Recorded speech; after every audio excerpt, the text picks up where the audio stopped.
대만이 아주 한국을 철저하게 무시했습니다. 30년 전 그날 한국이 내민 손을 차갑게 뿌리쳤죠. 우리보다 못한 나라에게 배울 게 뭐가 있냐며 비웃었습니다. 그런데 놀라운 일이 벌어졌어요. 30년이 지난 지금 대만은 한국을 향해 분노하고 있습니다. 중국이 해협을 봉쇄하는 마당에 정작 대만 국민들은 한국을 비난하고 있었죠. 정치인도 언론도 시민도 한국 탓을 하고 있었습니다. 도대체 왜 이런 일이 벌어진 걸까요? 무슨 일이 있었는지 지금 즉시 공개합니다. 한국의 저력이 자랑스럽다고 생각하시는 분들은 구독과 좋아요 꾹 눌러주세요. 워싱턴 국방부 별관 지하 2층 형광등이 윙윙거리는 분석실에서 저는 또 다른 밤을 보내고 있었습니다. 저는 마크 톰슨 국방전략분석관으로 이곳에서 7년째 일하고 있어요. 책상 위에는 중국의 대만 해상 봉쇄 훈련 보고서가 쌓여 있었죠. 레드 플래그라고 표시된 파일이었습니다. 긴급 검토 대상이라는 뜻이었어요. 보고서를 펼쳐 읽기 시작했습니다. 중국 해군이 대만 주변 해역을 완전히 봉쇄하는 시나리오였죠. 72시간 안에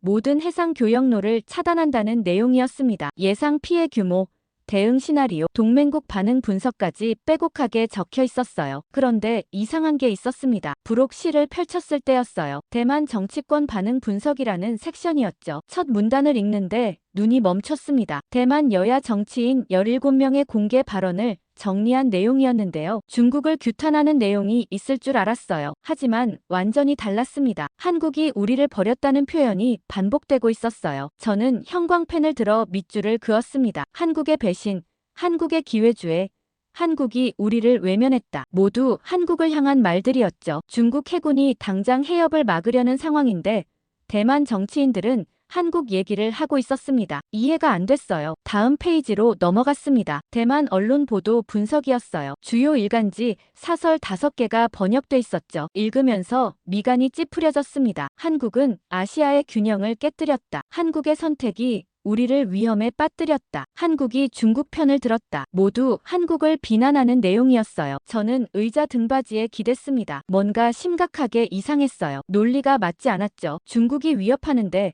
왜 한국을 탓하는 겁니까? 커피를 한 모금 마셨습니다. 식어서 미지근했어요. 쓴맛이 혀끝에 남았죠. 보고서를 다시 들여다봤습니다. 이번엔 소셜미디어 분석 부분이었어요. 대만 네티즌들의 반응을 정리한 섹션이었죠. 주요 키워드를 보니 한국 배신이 1위였습니다. 중국 위협은 3위였어요. 뭔가 순서가 완전히 뒤바뀐 것 같았죠. 적은 눈앞에 있는데 사람들은 엉뚱한 곳을 보고 있었습니다. 저는 노트북을 열었어요. 대만 뉴스 사이트에 직접 들어가 봤죠. 실시간 검색어를 확인했습니다. 한국, 배신, 기회주의, 외면 이런 단어들이 상위에 올라와 있었어요. 기사 댓글을 읽어보기 시작했습니다. 번역기를 돌려가며 하나씩 확인했죠. 한국은 진짜 친구가 아니었다. 우리가 어려울 때 등을 돌렸다. 한국 때문에 우리가 이렇게 됐다. 분노가 가득했습니다. 하지만 방향이 너무 이상했어요. 중국을 향해야 할 분노가 한국으로 쏠려 있었죠. 저는 메모를 시작했습니다. 왜 대만은 한국에 화를 내는가? 무슨 일이 있었던 걸까? 시계를 봤어요. 새벽 2시였습니다. 빌딩은 완전히 조용했죠. 이 시간에 일하는 사람은 저밖에 없었습니다. 형광등 소리만 윙윙 들렸어요. 보고서를 덮고 일어났습니다. 복도를 걸어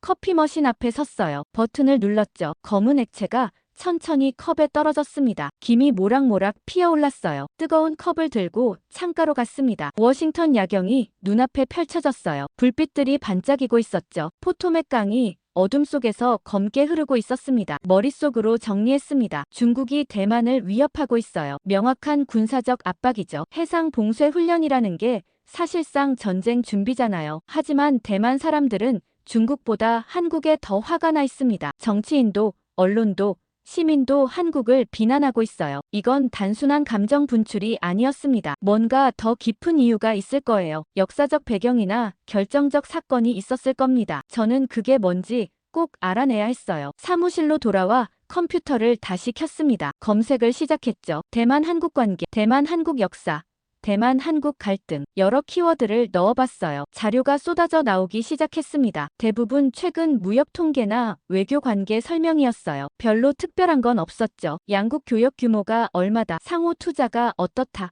그런 내용들이었습니다. 좀 더 구체적으로 파고들었습니다. 대만 한국 군사 협력, 대만 한국 방산거래 이렇게 검색하니 조금 다른 자료들이 나왔어요. 90년대 기사들이 보이기 시작했습니다. 오래된 PDF 파일들이었어요. 하나씩 열어봤죠. 1989년 기사가 눈에 들어왔습니다. 대만 한국산 군함 도입 검토라는 제목이었어요. 클릭해서 읽기 시작했습니다. 내용은 비교적 간단했어요. 대만이 해군 현대화를 위해 한국 조선소와 협상 중이라는 거였죠. 12척 규모라고 적혀 있었습니다. 다음 기사를 찾았습니다. 1990년 것이었어요. 한국 대만 군함 계약 임박, 기술 이전 포함된 대규모 딜이라고 설명하고 있었죠. 단순히 배를 사는 게 아니라 기술까지 받는 계약이었던 겁니다. 조선소 건설, 인력 양성까지 포함돼 있었다고 나와 있었어요. 저는 몸을 앞으로 기울였습니다. 그럼 계약이 성사됐나요? 다음 기사를 찾았어요. 1991년 것이었습니다. 대만 한국 군함 계약 백지화, 프랑스와 계약 체결. 제목을 보고 손이 멈췄습니다. 백지화라고요? 한국과의 계약이 무산됐다는 거였죠. 대신 프랑스를 선택했다고 나와 있었습니다. 저는 새 기사를 나란히 놓고 봤어요. 1989년 검토, 1990년 임박, 1991년 백지화. 2년 동안 뭔가 있었던 겁니다. 한국과 거의 계약할 뻔했는데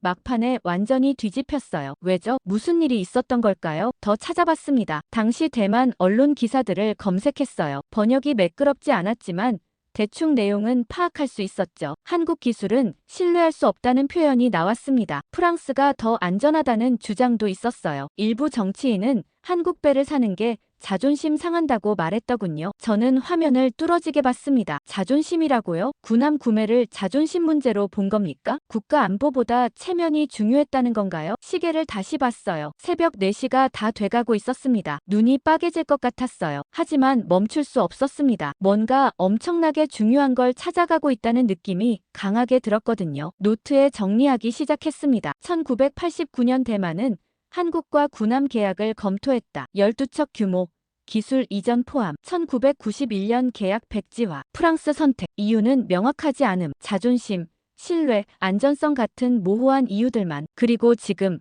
2024년 대만은 한국을 향해 분노하고 있다. 저는 펜을 내려놓았습니다. 연결고리가 희미하게 보이기 시작했어요. 30년 전 선택과 지금 분노 사이에 뭔가 있는 겁니다. 대만은 한국 대신 프랑스를 택했어요. 그 선택이 지금까지 영향을 미치고 있는 걸까요? 하지만 이건 단순한 외교 불만이 아니었습니다. 정치인들의 발언, 언론의 논조, 시민들의 댓글 모두 너무 일관적이었어요. 마치 오래 쌓인 무언가가 터져 나오는 것 같았죠. 저는 확신했습니다. 이건 더 깊은 원인이 숨어있는 신호예요. 단순한 현재 문제가 아니라 과거에 뭔가 결정적인 순간이 있었고 그때 대만은 선택을 했습니다. 그 선택이 지금 이 순간까지 계속 영향을 미치고 있는 거예요. 저는 반드시 그게 뭔지 알아내야 했습니다. 다음 날 아침 국방부 회의실에 도착했을 때 이미 여러 사람이 모여 있었습니다. 부차관보 리처드 밀러가 단상에 서 있었어요. 얼굴이 굳어 있었죠. 오늘 회의 주제는 대만 해군 전력입니다. 리처드가 말했어요. 중국 압박이 강해지는 상황에서 대만 방어 능력을 재평가해야 합니다. 스크린에 차트가 떠올랐습니다. 대만 해군 전력 추이라는 제목이었어요. 2000년부터 2024년까지 그래프가 그려져 있었죠. 선이 거의 평평했습니다. 성장이 없었어요. 리처드가 레이저 포인터를 들었습니다. 보시다시피 대만 해군 전력은 정체돼 있습니다. 신형 함정 도입이 거의 없었고 노후 장비 비중이 높습니다. 현재 주력 함정 평균 연령이 30년을 넘었어요. 저는 메모하기 시작했습니다. 30년이라고요? 그건 너무 오래된 거잖아요. 해군 참모차장 출신인 제임스 패커가 손을 들었습니다. 왜 이렇게 됐습니까? 대만이 돈이 없는 것도 아닌데요. 리처드가 다음 슬라이드로 넘어갔어요. 여러 요인이 있습니다. 첫째, 인구 감소. 대만 인구가 정체되면서 징병 자원이 줄었습니다. 둘째, 외교 고립. 무기 구매처가 제한적이에요. 셋째, 중국 압박. 경제 제재 위협 때문에 대규모 투자가 어렵습니다. 저는 고개를 갸웃거렸습니다. 설명이 너무 일반적이었어요. 어젯밤 제가 본 자료가 떠올랐죠. 1990년대 초반 대만은 한국과 대규모 군함 계약을 검토했었습니다. 12척이나 되는 규모였어요. 그런데 백지화됐죠. 손을 들었습니다. 질문 있습니다. 리처드가 저를 봤어요. 말씀하세요, 마크. 1990년대와 비교하면 어떻습니까? 저는 물었습니다. 당시 대만 경제 규모나 기술 수준은 어땠죠? 리처드가 잠시 멈췄습니다. 보조관이 뭔가 찾기 시작했어요. 자료를 넘기는 소리가 들렸습니다. 1990년대요? 리처드가 답했습니다. 당시 대만은 아시아 신흥 강국이었죠. 경제 성장률이 높았고 기술 발전도 빨랐어요. 그럼 지금보다 나았다는 말씀입니까? 제가 다시 물었죠. 어떤 면에서는 그렇습니다. 리처드가 인정했어요. 당시 대만은 한국과 비슷한 수준이었어요. 어떤 지표에서는 앞서기도 했죠. 회의실 분위기가 미묘하게 변했습니다. 사람들이 웅성거리기 시작했어요. 저는 계속 밀어붙였습니다. 그럼 왜 지금은 이렇게 됐습니까? 30년 전에는 한국과 비슷했는데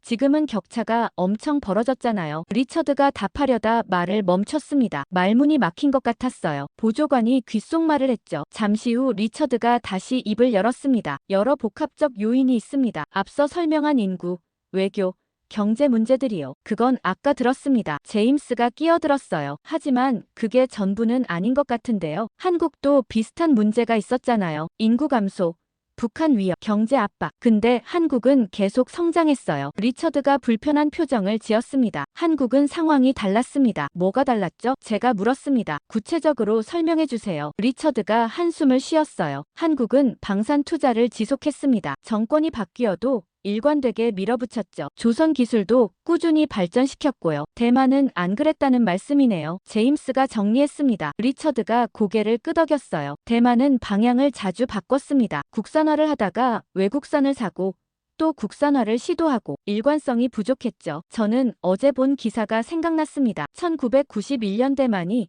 한국 대신 프랑스를 선택했던 일말이에요. 그게 방향을 바꾼 순간 중 하나였을까요? 다른 질문 하나 더 하겠습니다. 저는 말했어요. 1989년에서 1991년 사이 대만 해군 정책에 큰 변화가 있었습니까? 리처드가 눈썹을 치켜 올렸습니다. 왜 그 시기를 물으시죠? 자료를 보다가 궁금해져서요. 저는 답했습니다. 그 시기에 뭔가 중요한 결정이 있었던 것 같던데요. 보조관이 다시 뭔가 찾기 시작했어요. 키보드 두드리는 소리가 들렸습니다. 잠시 후 보조관이 속삭였고 리처드가 고개를 끄덕였죠. 그 시기에 군함 도입 계획 변경이 있었습니다. 리처드가 조심스럽게 말했어요. 한국산에서 프랑스산으로 바뀌었죠. 왜 바뀌었습니까? 제가 물었습니다. 리처드가 잠시 망설였어요. 정확한 이유는 저도 모릅니다. 당시 기록을 봐야 알 것 같은데요. 회의실이 조용해졌습니다. 모두 뭔가 중요한 지점을 건드렸다는 걸 느낀 것 같았어요. 저는 계속 밀고 나갔습니다. 그 결정 이후 대만 해군 전력이 어떻게 됐습니까? 리처드가 화면을 바꿨어요. 새로운 그래프가 나타났습니다. 1990년 이후 대만과 한국 해군 전력 비교였어요. 두 선이 나란히 그려져 있었죠. 1990년까지는 거의 비슷했습니다. 대만이 약간 위에 있기도 했어요. 그런데 1991년부터 달라졌습니다. 한국선은 가파르게 올라갔어요. 대만선은 거의 평평했죠. 격차가 점점 벌어졌습니다. 2000년대 들어서는 완전히 달라졌어요. 2024년 현재 두 선 사이 간격이 어마어마했습니다. 저는 그 그래프를 뚫어지게 봤습니다. 전환점이 보였어요. 1991년이었습니다. 그 해를 기점으로 모든 게 달라졌죠. 이게 우연일까요? 제가 물었습니다. 딱 한국 대신 프랑스를 선택한 시점부터 격차가 벌어지기 시작했는데요. 리처드가 대답하지 않았습니다. 불편한 침묵이 흘렀어요. 제임스가 팔짱을 꼈습니다. 뭔가 빠진 게 있는 것 같은데요. 그가 말했어요. 단순히 인구나 외교 문제로는 이 격차를 설명할 수 없어요. 1991년 그 선택이 뭔가 결정적이었던 거 아닙니까? 리처드가 한숨을 쉬었습니다. 솔직히 저도 잘 모르겠습니다. 당시 의사결정 과정을 들여다봐야 할 것 같아요. 그럼 자료를 찾아보시죠. 제임스가 말했습니다. 이건 중요한 문제예요. 왜 대만이 이렇게 됐는지 이해해야 우리도 대응할 수 있어요. 회의가 끝나고 복도로 나왔습니다. 제임스가 제 옆으로 다가왔어요. 마크. 자네 뭔가 알고 있는 거 아니야? 어젯밤 자료 좀 봤어요. 저는 답했습니다. 1991년대만이 한국 계약을 백지화한 게 심상치 않아 보였어요. 더 파보려고요. 필요하면 도와주지. 제임스가 말했습니다. 이거 중요한 건데 왜 다들 피해가는 것 같지? 저도 그게 이상해요. 저는 말했죠. 뭔가 불편한 진실이 있는 것 같아요. 사무실로 돌아왔습니다. 책상에 앉아 생각했어요. 오늘 회의에서 확인한 게 있었습니다. 격차는 우연이 아니었어요. 1991년이라는 명확한 전환점이 있었죠. 그 전까지 대만은 한국과 비슷했습니다. 어떤 면에서는 앞서기도 했어요. 하지만 그 해부터 달라졌습니다. 한국은 올라갔고 대만은 멈췄어요. 30년이 지난 지금 격차는 엄청났습니다. 그리고 상부는 이걸 설명하려 하지 않았어요. 인구, 외교, 경제 같은 일반론만 늘어놓았죠. 정작 중요한 1991년 결정에 대해서는 입을 다물었습니다. 저는 확신했습니다. 뭔가 숨겨진 게 있어요. 그 결정 뒤에 불편한 진실이 있는 겁니다. 저는 반드시 그걸 찾아낼 거예요. 다음 날 저는 CIA 분석실로 향했습니다. 랭글리 본부 3층에 있는 작은 방이었어요. 데이터 전문가 케이트리가 저를 기다리고 있었죠. 마크, 무슨 일이야? 케이트가 물었습니다. 비교 분석 좀 부탁하려고. 저는 USB를 건넸어요. 한국이랑 대만 해군 데이터야. 1980년부터 지금까지. 케이트가 컴퓨터에 꽂았습니다. 파일이 열렸어요. 뭘 찾는 건데? 전환점이요. 저는 답했습니다. 두 나라가 언제부터 달라졌는지 정확히 알고 싶어요. 케이트가 키보드를 두드리기 시작했습니다. 화면에 숫자들이 쏟아졌어요. 엑셀 시트가 여러 개 열렸죠. 해군 전력, 조선 능력, 방산 국산화 지표가 연도별로 정리돼 있었습니다. 먼저 해군 전력부터 볼게. 케이트가 말했어요. 그래프로 만들어 볼게요. 마우스가 빠르게 움직였습니다. 클릭 소리가 연달아 들렸어요. 곧 화면에 선 그래프가 나타났죠. 파란색이 한국, 빨간색이 대만이었습니다. 1980년대 초반에는 두 선이 거의 붙어 있었어요. 대만이 약간 위였죠. 1985년쯤 대만이 더 올라갔습니다. 격차가 벌어지는 것처럼 보였어요. 하지만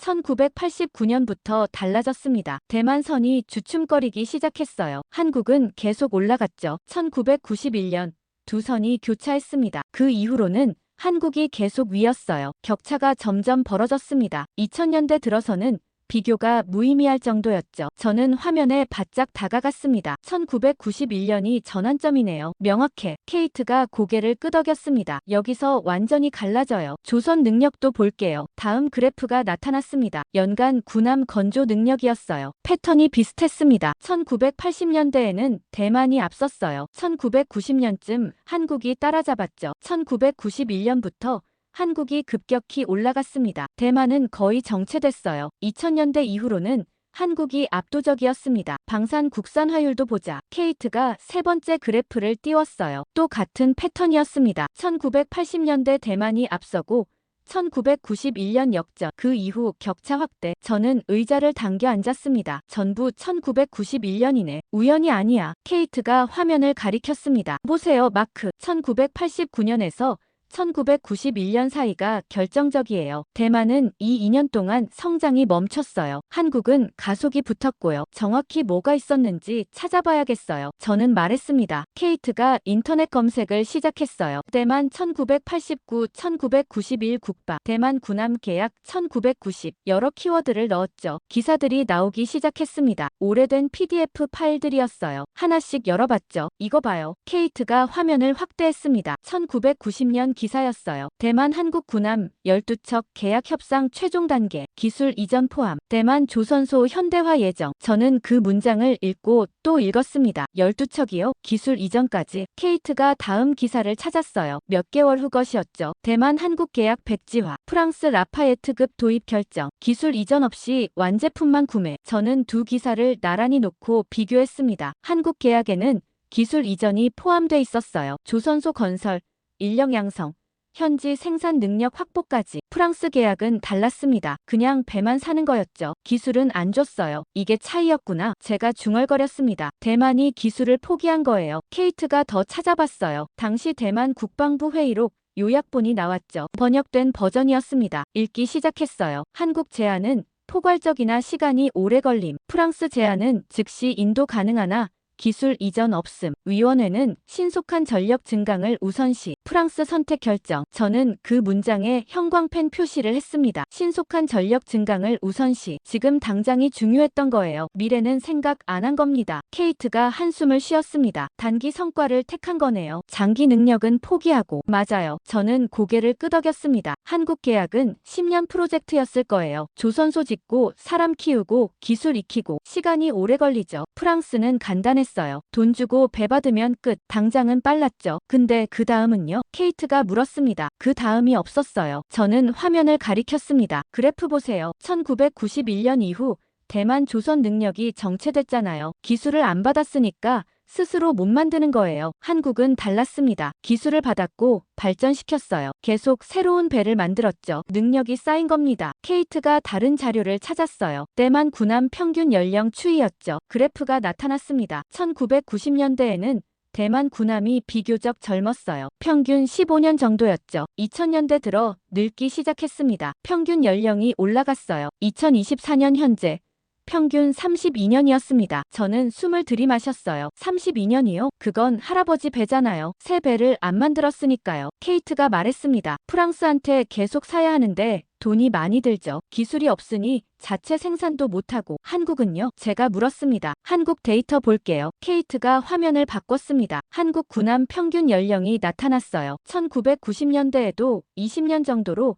대만보다 높았죠. 하지만 2000년대부터 낮아지기 시작했습니다. 새 배를 계속 만들었거든요. 2024년 현재 평균 12년이었습니다. 대만의 3분의 1 수준이었어요. 저는 두 그래프를 나란히 놓고 봤습니다. 완전히 반대였어요. 대만은 늙어가고 한국은 젊어지고 있었죠. 1991년 선택의 결과였습니다. 케이트가 의자를 돌려 저를 봤어요. 마크. 이거 우연이 아니에요. 구조적 전환이에요. 알아요. 저는 답했습니다. 대만이 1991년에 뭔가 근본적인 선택을 한 거예요. 단기냐 장기냐, 눈앞의 배냐, 미래의 능력이냐. 그들은 눈앞을 택했죠. 그리고 지금 30년이 지났습니다. 그 선택의 대가를 치르고 있는 거예요. 케이트가 고개를 끄덕였습니다. 한국은 반대로 갔네요. 당장은 느렸지만 길게 봤어요. 기술을 받고 배우고 발전시켰죠. 30년 후 보니 엄청난 격차가 됐고요. 저는 USB를 뽑았습니다. 이 데이터 제가 가져가도 될까요? 당연하죠. 케이트가 말했습니다. 근데 마크, 이제 뭐 할 건데? 대만에 직접 가볼까 해요. 저는 답했습니다. 1991년 무슨 일이 있었는지 정확히 알아야겠어요. 데이터만으로는 부족해요. 당시 사람들을 만나봐야죠. 위험하지 않아? 케이트가 걱정스러운 표정을 지었습니다. 지금 대만이 긴장 상태잖아요. 그래서 가야죠. 저는 말했습니다. 지금 대만 사람들이 왜 한국한테 화내는지 이해하려면 과거를 봐야 해요. 1991년 그 순간을 알아야 한다고요. 사무실로 돌아왔습니다. 책상에 앉아 노트를 펼쳤어요. 오늘 확인한 내용을 정리했죠. 1989년에서 1991년 사이가 전환점이었습니다. 모든 지표가 거기서 갈라졌어요. 해군 전력, 조선 능력, 국산 화율, 전부 같은 패턴이었죠. 대만은 그 시기에 선택했습니다. 한국 대신 프랑스를요. 기술 대신 완제품을요. 미래 대신 현재를요. 그 선택이 30년 후 지금까지 영향을 미치고 있었습니다. 격차는 우연이 아니었어요. 한 번의 결정에서 시작된 거였죠. 저는 비행기표를 검색하기 시작했습니다. 타이베이엔이었어요. 직접 가서 확인해야 했습니다. 그 결정적 순간에 뭐가 있었는지요. 타이베이 도착한 지 이틀째였습니다. 호텔에서 택시를 타고 시 외곽으로 향했어요. 국방부 산하 기록 보관소였죠. 낡은 5층 건물이었습니다. 회색 콘크리트에 페인트가 벗겨져 있었어요. 정문에서 신분증을 제시했습니다. 경비가 확인하더니 출입증을 내줬어요. 미국 국방부 분석관이라는 직함이 통했던 겁니다. 2층 자료실로 올라갔습니다. 형광등이 깜빡거리고 있었어요. 먼지 냄새가 코를 찔렀죠. 책장이 벽을 가득 메우고 있었습니다. 오래된 파일 상자들이 쌓여 있었어요. 관리인이 다가왔습니다. 나이든 남자였어요. 무엇을 찾으십니까? 1989년에서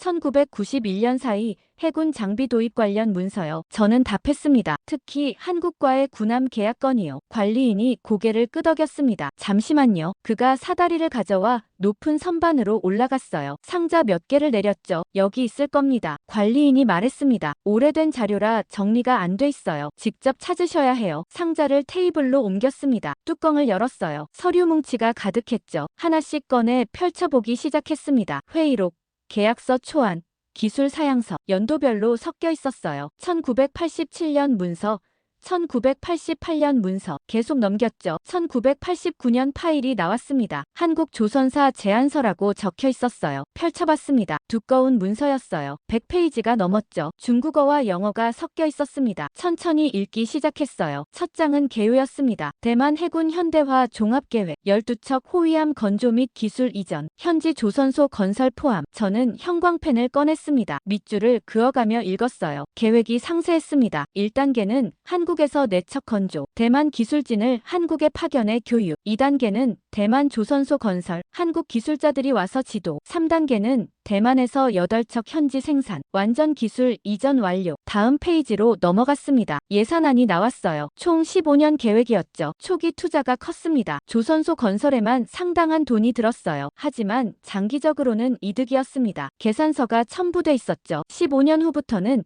자체 생산 비용이 수입보다 훨씬 쌌어요. 30년 관점에서 보면 3분의 1 수준이었습니다. 저는 숨을 들이마셨어요. 완벽한 계획이었습니다. 단기적으로는 비싸지만 장기적으로는 엄청난 이득이었죠. 다음 섹션을 봤습니다. 기술 이전 세부 항목이었어요. 선체 설계, 엔진 시스템, 무장 통합, 전자장비, 모든 핵심 기술이 포함돼 있었죠. 교육 프로그램도 명시돼 있었습니다. 엔지니어 200명을 한국에 보내 2년간 훈련, 기술자 500명을 현장에서 실습, 관리자 10명을 경영 교육, 인력 양성 계획까지 다 있었어요. 단순히 배만 사는 게 아니었습니다. 산업 전체를 키우는 거였죠. 저는 문서를 덮고 잠시 생각했습니다. 이건 대만에게 엄청난 기회였어요. 해군력만 키우는 게 아니라 조선 산업 자체를 확립하는 거였죠. 다음 상자를 열었습니다. 1990년 문서들이었어요. 계약 검토 회의록이 나왔죠. 여러 장이었습니다. 날짜별로 정리돼 있었어요. 첫 번째 회의록을 펼쳤습니다. 1990년 3월이었죠. 참석자 명단이 적혀 있었어요. 국방부 차관,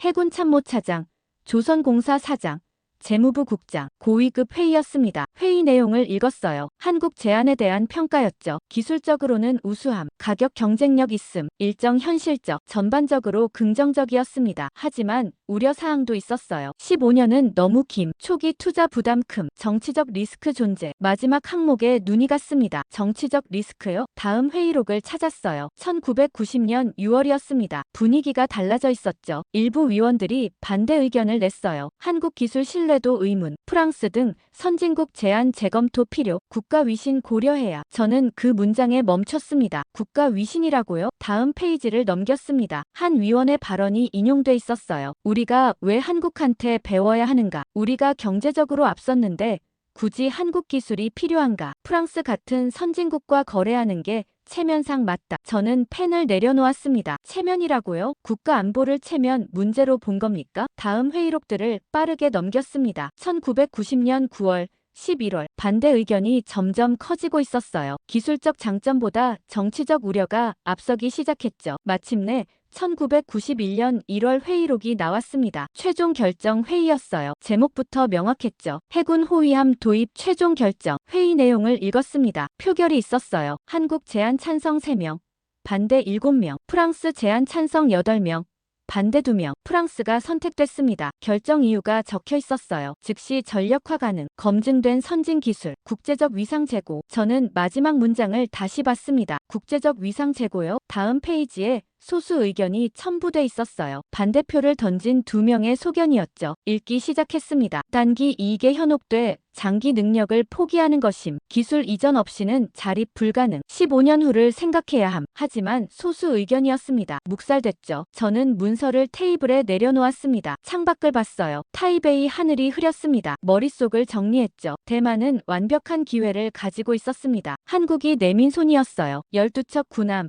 기술 이전, 조선소 건설, 인력 양성 전부 포함된 패키지였죠. 하지만 거부했습니다. 왜요? 기술이 문제가 아니었어요. 가격도 합리적이었죠. 일정도 현실적이었습니다. 문제는 감정이었어요. 자존심, 체면 위신. 한국한테 배운다는 게 자존심 상했던 겁니다. 우리가 더 잘 사는데 왜 한국 기술을 쓰냐는 거였죠. 프랑스는 달랐습니다. 선진국이었어요. 프랑스한테 사는 건 창피하지 않았죠. 오히려 자랑스러웠습니다. 그래서 선택했어요. 기술 이전 없는 프랑스 배를요. 당장 받을 수 있는 완제품을요. 관리인이 다가왔습니다. 찾으셨습니까? 네. 저는 고개를 끄덕였습니다. 찾았어요. 이 문서들 복사 가능합니까? 가능합니다. 관리인이 답했어요. 신청서 작성하세요. 복사 신청을 했습니다. 30분 후 문서를 받았어요. 두꺼운 파일이었죠. 보관소를 나왔습니다. 택시를 타고 호텔로 돌아왔어요. 방에 들어가 침대에 앉았습니다. 복사한 문서를 펼쳐놓고 다시 봤어요. 한국 제안서,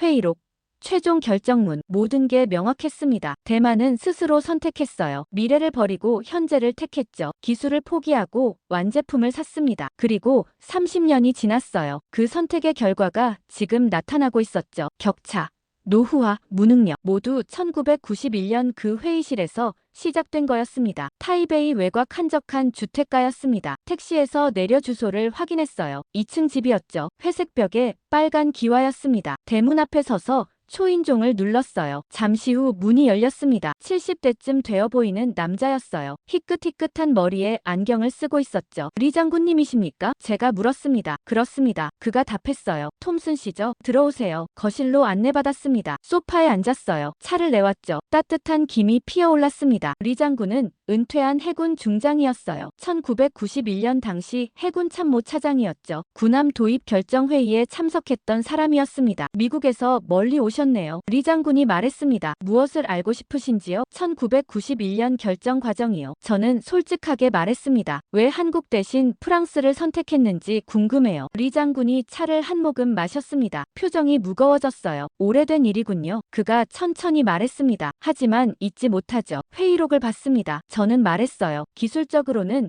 한국이 우수했다고 나와 있던데요. 맞습니다. 리 장군이 고개를 끄덕였습니다. 한국 제안이 훨씬 좋았어요. 기술 이전, 조선소 건설, 인력 양성 전부 포함돼 있었죠. 장기적으로 보면 우리에게 최선이었습니다. 그럼 왜요? 제가 물었습니다. 왜 프랑스를 택했습니까? 리 장군이 잠시 침묵했습니다. 창밖을 보더니 천천히 입을 열었어요. 회의실 분위기를 기억합니다. 그가 말했습니다. 제가 한국 제안을 설명했을 때 반응이 좋지 않았어요. 무슨 반응이었습니까? 불편함이었습니다. 리 장군이 답했어요. 한 위원이 물었죠. 왜 우리가 한국한테 배워야 하느냐고. 저는 메모하기 시작했습니다. 설명하려 했습니다. 리 장군이 계속 말했어요. 기술이 우수하다고.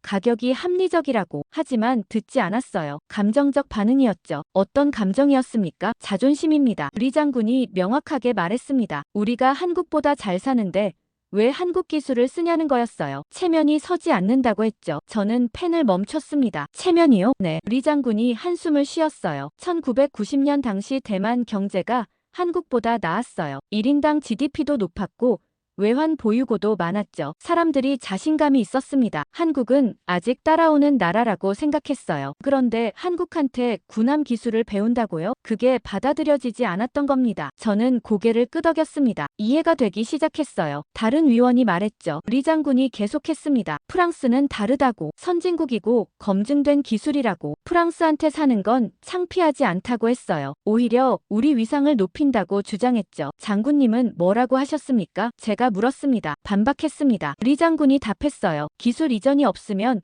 우리는 계속 사야 한다고. 자립할 수 없다고 말했죠. 15년 후를 생각해야 한다고 강조했습니다. 반응은요? 한 위원이 웃었어요. 리 장군의 목소리가 낮아졌습니다. 15년 후라고요? 그때쯤이면 우리가 더 발전해 있을 거래요. 걱정할 필요 없다고 했죠. 지금 당장 좋은 배를 받는 게 중요하다고 말했습니다. 저는 숨을 들이마셨어요. 근시안이었군요. 맞습니다. 리 장군이 고개를 끄덕였습니다. 미래를 과소평가했어요. 15년이면 상황이 완전히 바뀔 수 있는데 말이죠. 표결이 있었죠? 제가 물었습니다. 네. 리 장군이 답했어요. 저와 조선공사 사장만 한국에 찬성했어요. 나머지는 전부 프랑스였죠. 7대2로 졌습니다. 조선공사 사장은요? 현장 사람이었어요. 리 장군이 말했습니다. 기술의 중요성을 알았죠. 한국 제안이 우리 조선 산업을 살린다는 걸 이해했습니다. 하지만 그도 소수였어요. 결정이 나고 나서요. 제가 물었습니다. 프랑스와 계약했습니다. 리 장군이 말했어요. 빠르게 진행됐죠. 정치인들이 좋아했어요. 성과를 보여줄 수 있었으니까. 언론도 환영했고요. 선진국 무기를 도입한다고 자랑했죠. 장군님은 어떠셨습니까? 불안했습니다. 리 장군이 솔직하게 답했어요. 이게 실수라는 걸 알았죠. 하지만 결정은 났고 저는 따라야 했습니다. 배가 도착했을 때 어땠습니까? 겉은 멋있었어요. 리 장군이 씁쓸하게 웃었습니다. 언론이 난리였죠. 최신 프랑스 군함이라고. 하지만 속을 들여다보니 달랐습니다. 뭐가 달랐습니까? 기술 이전이 없었어요. 리 장군이 설명했습니다. 매뉴얼만 받았죠. 부품은 전부 프랑스에서 사야 했어요. 고장나면 프랑스 기술자를 불러야 했고요. 우리 기술자들은 배울 기회가 없었습니다. 그냥 운영만 했죠. 저는 메모를 계속했습니다. 한국은요? 제가 물었습니다. 한국 선택했으면 어땠을까요? 리 장군이 잠시 생각했습니다. 그리고 천천히 말했어요. 처음 5년은 힘들었을 겁니다. 조선소 짓고 사람 교육하고 시간도 오래 걸리고 돈도 많이 들었겠죠. 하지만 10년 후부터는 달랐을 겁니다. 우리가 직접 만들 수 있었을 테니까. 기술자가 생기고 경험이 쌓였겠죠. 15년 후에는 완전 자립이었을 겁니다. 새 배를 계속 만들 수 있었을 거예요. 지금은요? 제가 물었습니다. 30년이 지난 지금은요? 리 장군이 한숨을 쉬었습니다. 우리 배들은 늙었어요. 평균 30년 넘었죠. 새로 사려고 해도 돈이 너무 많이 들어요. 기술이 없으니 스스로 못 만들고요. 프랑스는 가격을 계속 올렸습니다. 우리가 선택지가 없다는 걸 아니까요. 한국은요? 제가 다시 물었습니다. 한국은 어떻게 됐습니까? 리 장군이 쓴웃음을 지었어요. 한국은 성공했죠. 우리가 거부한 그 기술로 세계적 조선 강국이 됐어요. 지금은 우리보다 훨씬 앞서 있습니다. 후회하십니까? 매일 후회합니다. 리 장군이 조용히 말했습니다. 그 회의실에서 제가 더 강하게 주장했어야 했어요. 표를 뒤집을 수 있었는지 모르죠. 하지만 못했어요. 분위기에 밀렸습니다. 왜 그렇게 됐을까요? 제가 물었습니다. 왜 사람들이 감정적으로 반응했을까요? 우월감이었어요. 리 장군이 답했습니다. 우리가 잘 나가던 시절이었죠. 한국보다 앞섰다고 생각했어요. 그래서 한국한테 배운다는 게 자존심 상했던 겁니다. 전략보다 감정이 앞섰어요. 국가 이익보다 체면이 중요했죠. 그게 실수였습니다. 차가 식었습니다. 리 장군이 찻잔을 들었다가 내려놓았어요. 지금 젊은 사람들이 화내는 거 아시죠? 그가 물었습니다. 한국한테요? 네. 저는 답했습니다. 그게 이상해서 조사하는 겁니다. 왜 중국이 아니라 한국한테 화를 내는지요. 리 장군이 고개를 끄덕였습니다. 그들은 몰라요. 30년 전 우리가 뭘 했는지. 한국이 손을 내밀었는데 우리가 거부했다는 걸요. 지금 격차를 보면서 한국을 탓하지만 사실은 우리 잘못이에요. 우리가 스스로 기회를 걷어찬 겁니다. 저는 노트를 덮었습니다. 충분히 들었어요. 인터뷰 감사합니다. 장군님, 도움이 됐기를 바랍니다. 리 장군이 말했습니다. 미국 사람들이 알아야 해요. 대만이 왜 이렇게 됐는지, 우리 실수가 뭐였는지 말이죠. 전하겠습니다. 저는 약속했습니다. 집을 나왔습니다. 저녁 해가 지고 있었어요. 타이베이 거리에 그림자가 길었죠. 택시를 타고 호텔로 돌아왔습니다. 방에 들어가 노트를 펼쳤어요. 오늘 인터뷰 내용을 정리했습니다. 이제 명확해졌어요. 1991년 그 회의실에서 무슨 일이 있었는지. 자존심이 전략을 이긴 날이었습니다. 감정이 이성을 눌렀고 체면이 국익을 밀어냈죠. 사람들은 15년 후를 상상하지 못했어요. 자신들이 계속 우위에 있을 거라고 믿었습니다. 하지만 틀렸어요. 세상은 빠르게 변했고 한국은 올라갔죠. 대만은 그 자리에 멈춰 섰습니다. 다음 날 아침 파리행 비행기를 탔습니다. 12시간 비행이었어요. 창밖으로 구름이 지나갔죠. 노트북을 열어 자료를 정리했습니다. 샤를 드골 공항에 도착했어요. 입국 심사를 마치고 택시를 탔죠. 파리 시내로 향했습니다. 오페라 지구에 있는 로펌 건물이었어요. 10층짜리 석조 건물이었죠. 엘리베이터를 타고 7층으로 올라갔습니다. 유리문을 밀고 들어갔어요. 리셉션에서 이름을 대니 안내를 받았죠. 회의실로 들어갔습니다. 창문 너머로 파리 시내가 보였어요. 에펠탑이 멀리 보였죠. 잠시 후 문이 열렸습니다. 50대 남자가 들어왔어요. 정장 차림이었죠. 톰슨 씨죠? 저는 장 피에르입니다. 그가 악수를 청했습니다. 만나서 반갑습니다. 저는 답했어요. 시간 내주셔서 감사합니다. 앉으세요. 장 피에르가 말했습니다. 대만 계약건을 물어보신다고 했죠? 네. 저는 노트를 펼쳤습니다. 1991년 프랑스와 대만 군함 계약이요. 당시 검토하셨다고 들었어요. 맞습니다. 장 피에르가 고개를 끄덕였습니다. 제가 계약서 초안을 작성했죠. 기억이 생생해요. 그때 로펌 주니어 변호사였거든요. 계약 내용이 어땠습니까? 제가 물었습니다. 장피에르가 서류 가방을 열었어요. 오래된 파일을 꺼냈죠. 복사본입니다. 그가 테이블에 펼쳤어요. 계약서 초안이에요. 당시 협상 과정을 보여드리죠. 저는 몸을 앞으로 기울였습니다. 장피에르가 첫 페이지를 가리켰어요. 12척 호위함 공급 계약입니다. 총액이 상당했죠. 대만 측이 원했던 건 즉시 인도였어요. 빠르게 전력을 보강하고 싶어 했죠. 기술 이전은요? 제가 물었습니다. 포함 안 됐어요. 장피에르가 답했습니다. 프랑스 정부가 허락하지 않았죠. 핵심 기술은 이전 불가였어요. 완제품만 파는 거였습니다. 대만이 동의했습니까? 처음엔 망설였어요. 장피에르가 설명했습니다. 한국 제안과 비교하고 있었거든요. 한국은 기술 이전을 포함했죠. 대만 측이 고민했어요. 그럼 왜 프랑스를 택했습니까? 여러 이유가 있었습니다. 장피에르가 페이지를 넘겼어요. 첫째, 납기예요. 프랑스는 2년 안에 인도할 수 있었어요. 한국은 5년 이상 걸렸죠. 둘째,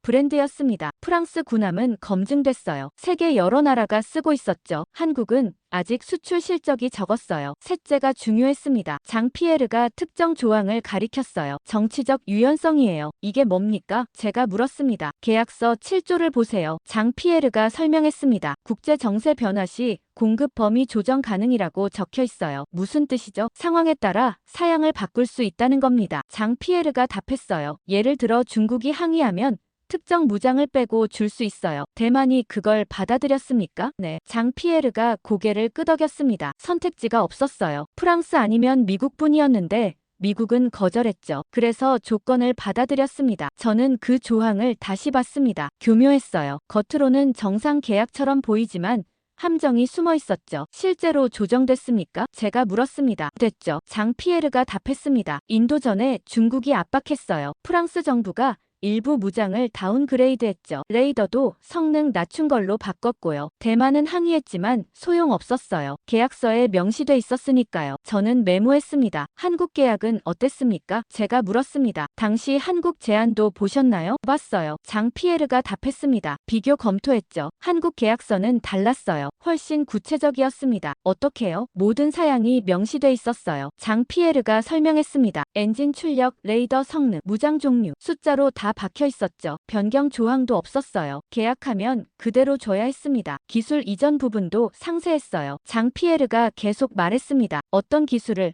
언제, 어떻게 이전하는지 다 적혀 있었죠. 교육 프로그램 커리큘럼까지 첨부돼 있었어요. 철저했습니다. 대만이 질문을 많이 했나요? 엄청 많이 했죠. 장피에르가 웃었습니다. 한국 측에요. 대만은 가격이랑 납기만 물었어요. 하지만 한국은 달랐습니다. 모든 걸 물었어요. 예를 들면요. 레이더 주파수 대역을 물었어요. 장피에르가 답했습니다. 엔진 정비 주기도 물었죠. 부품 수명, 유지 비용, 기술 지원 기간 하나하나 다 확인했어요. 가장 인상적이었던 질문이 뭡니까? 재생산 가능성이었어요. 장피에르가 말했습니다. 한국 측이 계속 물었죠. 이 부품을 우리가 다시 만들 수 있느냐고, 기술 문서가 충분하냐고, 라이선스 범위가 어디까지냐고요. 저는 펜을 멈췄습니다. 재생산이요? 네. 장피에르가 고개를 끄덕였습니다. 한국은 한 번 사고 끝내려는 게 아니었어요. 계속 만들 계획이었죠. 그래서 모든 디테일을 확인한 겁니다. 나중에 혼자 할 수 있는지를요. 대만은요? 제가 물었습니다. 대만은 그런 질문 안 했나요? 거의 안 했어요. 장피에르가 답했습니다. 배 사양이 좋은지만 물었죠. 얼마나 빠른지,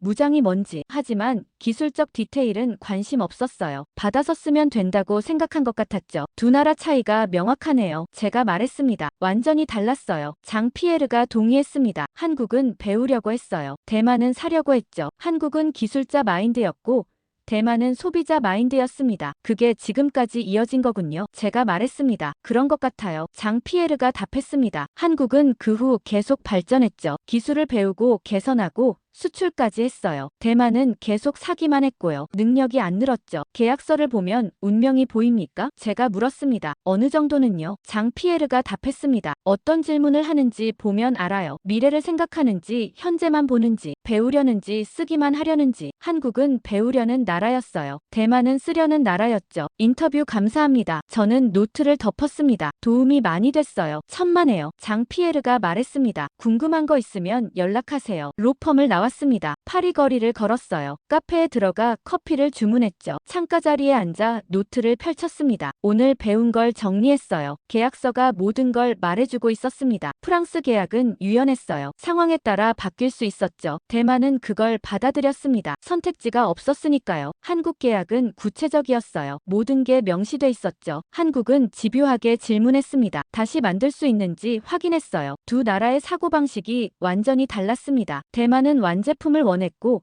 한국은 능력을 원했어요. 대만은 지금을 받고 한국은 미래를 받죠. 30년이 지난 지금 결과가 나왔습니다. 대만은 여전히 사고 있고 한국은 만들어 팔고 있었어요. 타이베이로 다시 돌아왔습니다. 이번엔 남부였어요. 가오슝까지 고속철도를 탔죠. 2시간 걸렸습니다. 가오슝역에서 택시로 갈아탔어요. 해군 기지로 향했습니다. 정문에서 신분증을 제시했죠. 미리 허가를 받아놨었습니다. 경비가 확인하더니 출입증을 내줬어요. 부두로 안내받았습니다. 회색 군함이 정박해 있었어요. 라파에트급이었죠. 1990년대 프랑스에서 도입한 배였습니다. 가까이 다가갔어요. 배가 컸습니다. 3,000톤급이었죠. 외형은 현대적이었어요. 깔끔한 라인에 스텔스 설계가 적용돼 있었습니다. 하지만 뭔가 이상했어요. 페인트가 곳곳에서 벗겨져 있었죠. 녹이 슬어 있었습니다. 30년 된 배치고는 관리가 안 되는 것 같았어요. 안내장교가 다가왔습니다. 30대 중반쯤 되어 보였어요. 톰슨 씨죠? 저는 천소령입니다. 만나서 반갑습니다. 저는 악수했습니다. 시찰 허락해 주셔서 감사해요. 이쪽으로 오세요. 천소령이 말했습니다. 배에 올라타는 건 안 됩니다. 보안 규정이에요. 하지만 밖에서 설명해 드릴게요. 가판을 따라 걸었습니다. 천소령이 설명을 시작했어요. 이 배는 1996년 인도됐습니다. 당시 최신 기술이었죠. 스텔스 설계, 대공 미사일, 대함 미사일 다 장착됐어요. 지금은요? 제가 물었습니다. 지금은 오래됐죠. 천소령이 솔직하게 답했습니다. 30년 가까이 됐어요. 부품 구하기도 어렵고 정비도 까다롭습니다. 어떤 문제가 있습니까? 레이더부터 말씀드리죠. 천소령이 상부 구조물을 가리켰습니다. 저기 보이는 게 주 레이더예요. 프랑스제인데 부품을 프랑스에서 직수입해야 해요. 재고가 없으면 몇 달씩 기다려야 하죠. 작년에 고장났을 때 6개월 걸렸어요. 직접 못 고칩니까? 제가 물었습니다. 기술 문서가 없어요. 천소령이 답했습니다. 매뉴얼만 있죠. 어떻게 작동하는지는 나와 있어도 어떻게 고치는지는 안 나와 있어요. 프랑스 기술자를 불러야 합니다. 비용이 엄청나죠. 무장은요? 미사일 시스템도 마찬가지예요. 천소령이 말했습니다. 발사대는 프랑스제, 미사일은 미국제예요. 통합이 복잡하죠. 문제 생기면 양쪽 다 연락해야 해요. 누구 책임인지 따지느라 시간만 가고요. 저는 메모하기 시작했습니다. 엔진은 어떻습니까? 그나마 낫습니다. 천소령이 답했습니다. 디젤 엔진이라 비교적 단순해요. 하지만 부품은 역시 수입이죠. 터빈은 더 심각해요. 프랑스 기술자 없이는 손도 못 댑니다. 배를 따라 계속 걸었습니다. 가까이서 보니 문제가 더 보였어요. 가판 일부가 부식돼 있었죠. 난간이 흔들렸습니다. 용접 부위가 갈라진 곳도 있었어요. 구조적 문제도 있습니까? 제가 물었습니다. 천소령이 잠시 망설이더니 조용히 말했습니다. 솔직히 말씀드리면 있어요. 선체 보강이 필요한데 조선소에 기술이 없어요. 설계도가 없거든요. 프랑스가 안 줬어요. 그래서 어떻게 합니까? 임시 방편으로 때우죠. 천소령이 답했습니다. 완벽한 수리는 못해요. 그냥 버티는 거예요. 언제까지 버틸 수 있을까요? 모르겠어요. 천소령이 배를 바라봤습니다. 5년, 10년, 정확히 알 수 없어요. 점점 고장이 잦아지고 있어요. 부품값도 올라가고요. 언젠가는 포기해야 할 겁니다. 새 배를 사야겠네요. 제가 말했습니다. 천소령이 씁쓸하게 웃었습니다. 그게 쉽지 않아요. 예산이 부족하거든요. 국산 개발 시도도 하는데 잘 안 돼요. 기술이 부족하니까요. 결국 또 외국 배를 사야 하는데 비싸죠. 악순환입니다. 함교 쪽으로 걸어갔습니다. 천소령이 멈춰 섰어요. 여기서 솔직하게 말씀드릴게요. 그가 주변을 살피더니 목소리를 낮췄습니다. 이 배는 전투력이 아니에요. 무슨 뜻입니까? 제가 물었습니다. 겉만 그럴듯해요. 천소령이 말했습니다. 레이더 반만 작동하고 미사일은 발사 성공률이 낮아요. 엔진도 전속력 못 내죠. 실전에 투입하면 위험합니다. 그럼 왜 운용합니까? 다른 게 없으니까요. 천소령이 답했습니다. 이게 우리 주력이에요. 없으면 더 문제죠. 그래서 억지로 굴리는 겁니다. 우리는 배를 가졌을 뿐 전투력을 가진 게 아니에요. 저는 그 말을 노트에 적었습니다. 한국 군함 봤어요? 천소령이 물었습니다. 자료로는 봤습니다. 제가 답했습니다. 작년에 훈련에서 봤어요. 천소령이 말했습니다. 한국 구축함이었죠. 완전히 달랐어요. 뭐가 달랐습니까? 모든 게요. 천소령이 설명했습니다. 장비가 최신이었고 상태가 완벽했어요. 레이더도 우리보다 훨씬 좋았죠. 무장도 많았고요. 승무원들 표정도 달랐어요. 자신감이 있었죠. 우리는 늙은 배로 버티는데 그들은 신형 배를 계속 만들고 있었어요. 부러웠습니까? 부럽죠. 천소령이 고개를 끄덕였습니다. 하지만 어쩔 수 없어요. 이미 30년 전에 갈림길이 있었대요. 우리가 잘못 선택한 거죠. 누가 그러던가요? 선배 장교들이요. 천소령이 답했습니다. 1990년대에 한국 배를 살 기회가 있었대요. 기술도 배울 수 있었고요. 하지만 안 했죠. 프랑스 걸 샀어요. 당장은 좋았대요. 근데 지금 보니 실수였던 거죠. 그때 한국 걸 샀으면 어땠을까요? 제가 물었습니다. 천소령이 잠시 생각했습니다. 아마 달랐겠죠. 기술을 배웠을 테니까 지금쯤 우리가 직접 만들고 있었을 거예요. 이렇게 늙은 배에 매달리지 않았겠죠. 부품도 스스로 만들고 정비도 자체적으로 하고요. 하지만 그러지 못했어요. 그래서 지금 이 꼴이죠. 시찰이 끝났습니다. 천소령과 악수했어요. 도움 주셔서 감사합니다. 별 말씀을요. 천소령이 답했습니다. 미국에 잘 전해주세요. 대만이 왜 이렇게 됐는지. 우리 잘못도 있지만 도와줄 데가 없었던 것도 사실이에요. 기지를 나왔습니다. 택시를 타고 역으로 돌아왔어요. 기차를 기다리며 커피를 마셨습니다. 창밖으로 바다가 보였어요. 멀리 다른 군함이 보였죠. 역시 라파에트급이었습니다. 오늘 본 게 떠올랐어요. 겉만 멀쩡한 배, 속은 고장투성이었죠. 부품 못 구하고 기술 없어서 제대로 못 고치고 프랑스한테 의존하면서 버티는 배, 전투력이 아니라 그냥 배였습니다. 떠있을 뿐이었어요. 30년 전 선택의 결과였습니다. 완제품을 샀지만 능력은 못 샀죠. 배는 얻었지만 기술은 포기했습니다. 당장은 좋았을 거예요. 하지만 지금은 대가를 치르고 있었습니다. 기차가 도착했습니다. 타이베이로 돌아가는 길이었어요. 창밖 풍경을 보며 생각했습니다. 껍데기뿐인 강철. 그게 대만이 산 거였어요. 타이베이 시내로 돌아왔습니다. 오래된 주택가였어요. 좁은 골목을 걸어 들어갔죠. 2층짜리 집이 나타났습니다. 벽이 낡았어요. 초인종을 눌렀습니다. 문이 열렸어요. 60대 여성이었죠. 검은색 옷을 입고 있었습니다. 왕 여사님이십니까? 제가 물었습니다. 네. 그녀가 조용히 답했습니다. 들어오세요. 거실로 안내받았습니다. 소파에 앉았어요. 벽에 사진이 걸려 있었죠. 군복 입은 남자 사진이었습니다. 제 남편이에요. 왕 여사가 말했습니다. 10년 전에 세상을 떠났어요. 조의를 표합니다. 저는 말했습니다. 남편분이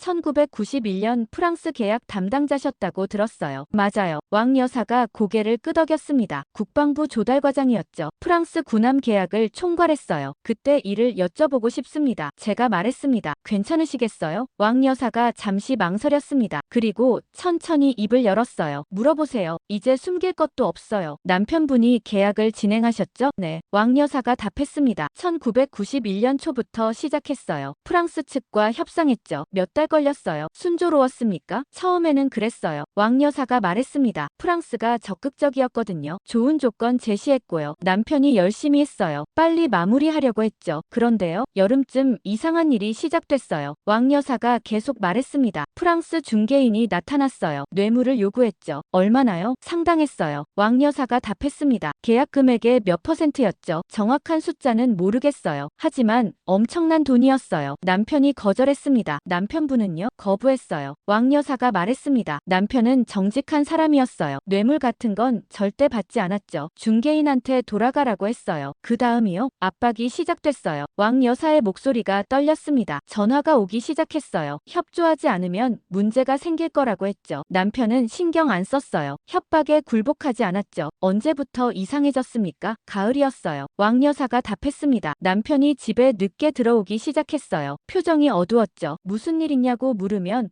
아무것도 아니라고 했어요. 하지만 뭔가 있었어요. 걱정하셨겠네요. 많이 걱정했어요. 왕 여사가 말했습니다. 잠을 못 자더라고요. 밤에 자다 깨서 창밖을 보고요. 누가 따라오는 것 같다고 했어요. 피해망상인 줄 알았죠. 그런데요. 어느 날 밤이었어요. 왕 여사가 목소리를 낮췄습니다. 남편이 사무실에 있다가 누군가한테 폭행당했어요. 병원에 실려갔죠. 경찰은 뭐라고 했습니까? 노상 강도래요. 왕 여사가 답했습니다. 하지만 이상했어요. 지갑은 그대로 있었거든요. 시계도 안 가져갔고요. 그냥 때리기만 했어요. 경고였던 거죠. 남편분은요? 더 단호해졌어요. 왕 여사가 말했습니다. 절대 굴복하지 않겠다고 했어요. 끝까지 싸우겠다고요. 저는 말렸어요. 위험하다고 그만두라고 했죠. 하지만 듣지 않았어요. 그게 마지막이었습니까? 왕 여사가 고개를 저었습니다. 눈물이 글썽였어요. 겨울이었어요. 12월이었죠. 남편이 출근했는데 저녁에 안 들어왔어요. 전화해도 안 받았고요. 밤 10시쯤 경찰이 왔어요. 사고가 났다고 했죠. 어떤 사고였습니까? 교통사고래요. 왕 여사가 말했습니다. 남편 차가 다리에서 떨어졌대요. 즉사했어요. 경찰은 브레이크 고장이라고 했죠. 믿으셨습니까? 안 믿었어요. 왕 여사가 고개를 저었습니다. 남편은 조심스러운 사람이었어요. 차도 잘 관리했고요. 갑자기 브레이크가 고장날 리 없어요. 누군가 손댄 거예요. 확실해요. 조사는요? 간단하게 끝났어요. 왕 여사가 답했습니다. 경찰이 사고사로 처리했어요. 더 이상 조사 안 했죠. 항의했지만 소용없었어요. 권력이 개입한 것 같았어요. 남편이 죽고 나서요. 모든 게 조용해졌어요. 왕 여사가 말했습니다. 프랑스 계약이 빠르게 진행됐어요. 새 담당자가 왔고요. 순순히 협조했나 봐요. 몇 달 만에 계약이 완료됐죠. 진실을 밝히려 하셨습니까? 노력했어요. 왕 여사가 답했습니다. 언론에도 얘기했고 국회의원한테도 청원했어요. 하지만 아무도 안 도와줬어요. 오히려 조용히 하라고 했죠. 위험하다고 경고했어요. 포기하셨습니까? 어쩔 수 없었어요. 왕 여사가 눈물을 닦았습니다. 혼자서는 할 수 없었어요. 증거도 없었고요. 시간이 지나면서 사람들이 잊어갔어요. 그냥 교통사고로만 기억됐죠. 뇌물은 어떻게 됐습니까? 제가 물었습니다. 흘러갔겠죠. 왕 여사가 답했습니다. 남편 다음 담당자가 받았을 거예요. 계약이 성사됐으니까요. 큰 돈이었을 겁니다. 그 돈으로 누가 배를 불렸는지 몰라요. 남편만 희생됐죠. 남편분 외에 아는 사람 있었습니까? 있었어요. 왕 여사가 말했습니다. 조선공사 기술자가 있었어요. 남편이랑 같이 일했죠. 한국 계약을 지지했던 사람이었어요. 그 사람도 어떻게 됐습니까? 좌천됐어요. 왕 여사가 답했습니다. 프랑스 계약 반대했다고요. 시골 조선소로 발령났죠. 몇 년 후 조기 퇴직했어요. 기술이 있었는데 쓸 데가 없었던 거예요. 그 사람이 남편 장례식에 왔어요. 울면서 말했죠. 잘못된 선택이었다고. 한국 것을 샀어야 했다고요. 이제 어떻게 하실 겁니까? 제가 물었습니다. 그냥 살아요. 왕 여사가 답했습니다. 이제 나이도 들었고요. 남편 없이 10년을 버텼어요. 다만 사람들이 알았으면 좋겠어요. 1991년에 무슨 일이 있었는지, 얼마나 많은 사람이 희생됐는지요. 전하겠습니다. 저는 약속했습니다. 집을 나왔습니다. 골목을 걸어 나왔어요. 택시를 탔죠. 호텔로 돌아가는 길이었습니다. 창밖을 보며 생각했어요. 왕 여사의 남편은 정직했습니다. 뇌물을 거부했죠. 그래서 죽었어요. 누군가 그를 제거한 겁니다. 계약을 성사시키려고요. 그가 죽고 나서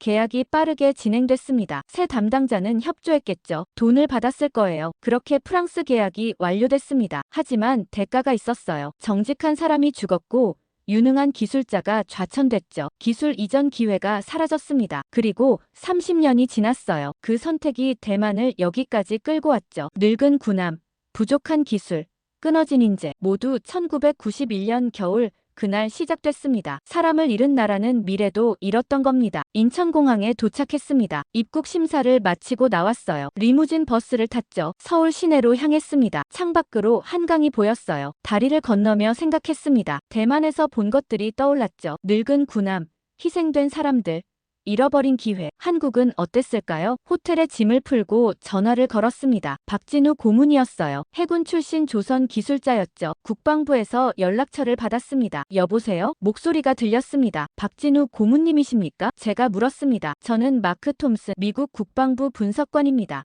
연락받았어요. 박진우가 답했습니다. 내일 만날 수 있습니까? 가능합니다. 그가 말했습니다. 오후 2시에 진해 쪽으로 오세요. 조선소 근처에서 만나죠. 다음 날 KTX를 탔습니다. 부산까지 2시간 반 걸렸어요. 거기서 다시 기차를 갈아탔죠. 진해까지 30분이었습니다. 역에 내려 택시를 탔어요. 조선소 입구에서 내렸습니다. 박진우가 기다리고 있었어요. 50대 중반쯤 되어 보였죠. 단정한 차림이었습니다. 톰슨 씨죠? 그가 악수를 청했습니다. 멀리서 어디서 왔네요. 만나서 반갑습니다. 저는 답했습니다. 시간 내주셔서 감사해요. 커피 한잔 하시죠. 박진우가 말했습니다. 근처 카페로 갔습니다. 조용한 곳이었어요. 창가 자리에 앉았죠. 커피를 주문했습니다. 무엇을 알고 싶으신가요? 박진우가 물었습니다. 한국 해군 개발 과정이요. 저는 답했습니다. 1990년대 대만 계약건부터 지금까지요. 어떻게 발전했는지 궁금해요. 박진우가 커피를 한 모금 마셨습니다. 긴 이야기예요. 그가 말했습니다. 어디서부터 시작할까요? 때만 계약부터요. 제가 말했습니다. 1991년에 무산됐다고 들었어요. 맞아요. 박진우가 고개를 끄덕였습니다. 아쉬웠죠. 좋은 기회였는데 날아갔어요. 대만이 프랑스를 택했죠. 실망하셨겠어요. 실망보다는 의문이었어요. 박진우가 답했습니다. 왜 거절했을까? 우리 제안이 나쁘지 않았거든요. 기술 이전도 포함됐고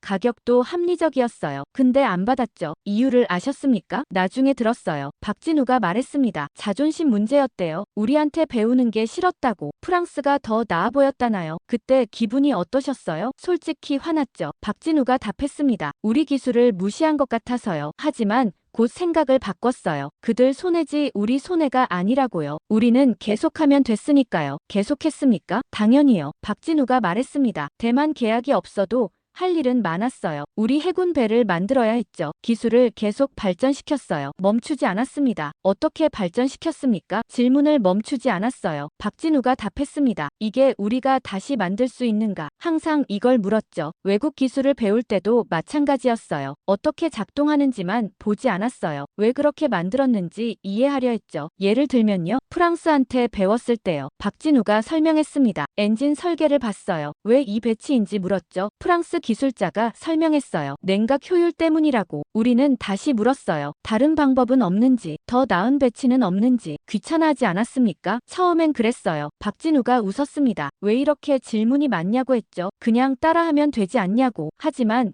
우리는 멈추지 않았어요. 이해할 때까지 물었습니다. 그래야 나중에 스스로 할 수 있으니까요. 대만과 다른 점이네요. 제가 말했습니다. 완전히 달랐어요. 박진우가 답했습니다. 대만은 받아서 쓰려고 했어요. 우리는 배워서 만들려고 했죠. 목표가 달랐던 겁니다. 대만은 배가 필요했고 우리는 능력이 필요했어요. 실패도 있었습니까? 많았죠. 박진우가 고개를 끄덕였습니다. 처음 자체 설계한 배는 문제투성이었어요. 속도가 안 나왔고 진동이 심했죠. 다시 뜯어 고쳐야 했어요. 2년이나 지연됐습니다. 포기하지 않으셨네요. 포기는 없었어요. 박진우가 말했습니다. 실패하면 왜 실패했는지 분석했어요. 고치고 다시 시도했죠. 그러다 보니 점점 나아졌어요. 10년쯤 지나니까 제대로 만들 수 있게 됐습니다. 시행착오를 거쳐야 했던 거죠. 맞아요. 박진우가 답했습니다. 지름길은 없었어요. 직접 해보고 부딪혀봐야 배우는 거예요. 매뉴얼만 읽어서는 안 돼요. 손으로 만져보고 실패해봐야 진짜 아는 겁니다. 대만은 그 과정을 건너뛰려 했죠. 그래서 못 배운 거예요. 지금은 어떻습니까? 제가 물었습니다. 이제 자신 있어요. 박진우가 답했습니다. 웬만한 배는 다 만들 수 있어요. 구축함,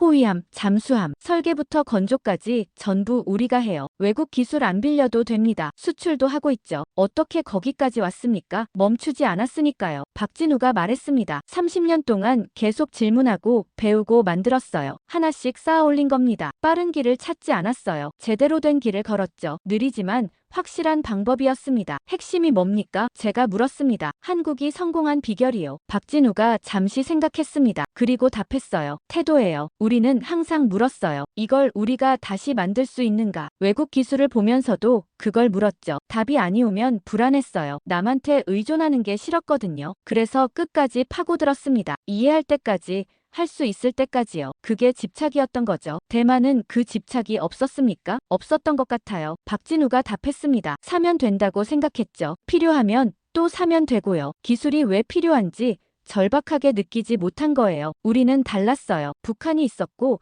주변국이 강했죠. 살아남으려면 스스로 만들 수 있어야 했어요. 그 절박함이 우리를 다르게 만들었습니다. 조언 하나 해주실 수 있습니까? 제가 물었습니다. 미국한테요. 박진우가 웃었습니다. 미국한테 조언이라니 우승해요. 그래도 말씀드리죠. 질문하는 나라를 도우세요. 받기만 하는 나라 말고요. 왜 그걸 배워야 하는지 아는 나라.